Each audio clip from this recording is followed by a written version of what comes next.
Van VanEck launches new ETF, DAPP, that gives exposure to crypto industry.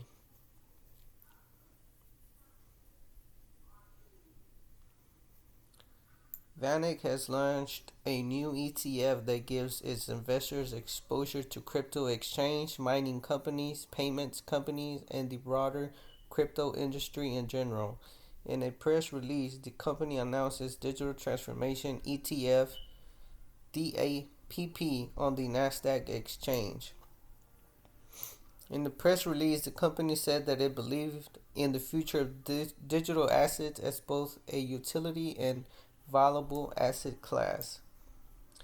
We, as a firm, have long believed in the utility and viability of digital assets as an asset class, and we are thrilled to be providing investors with exposure to companies powering the digital transformation. E.D. Lopez, the manager, director, and head of ETF product for VanEck.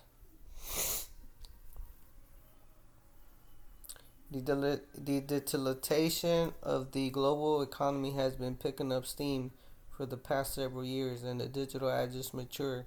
This has driven the growth of several innovative companies, not only minor or digital assets, but also digital assets exchanges, payments, services, storage, e-commerce, and much more, said Lopez. To this point, however, investors have had to choose among funds that too often include companies only tangentially involved with digital assets. That is something that we sought to solve with the launch of the DAPP, a fund we're very excited to be bringing to market.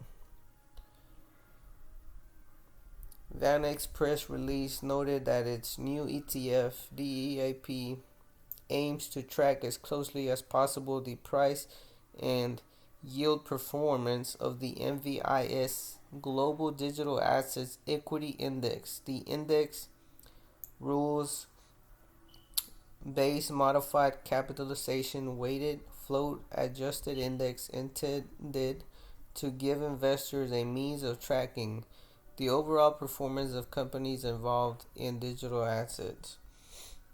Companies that are eligible to fit in this index generate 50% of the revenues from digital asset related projects, have projects that, when developed, have the potential to generate 50% of its revenues from digital assets related projects, or have at least 50% of its assets directly invested in digital assets or digital asset projects. It also says here, digital transformations companies cover a broad swath of the investment landscape related to digital assets, well beyond what's taking place with the cryptocurrencies like Bitcoin. It's also important to note that digital transformation represents a long-term structural growth story, supported by significant ongoing investment and adoption of a global scale by both retail and institutional investment participants, said Lopez. The new ETF's top holdings include Galaxy Digital Holdings Square, SQ, Marathon Digital Holdings, Mara, Riot Blockchain, Riot, MicroStrategy, MSRTR, NVIDIA, NVDA, and PayPal, PYPL, and more.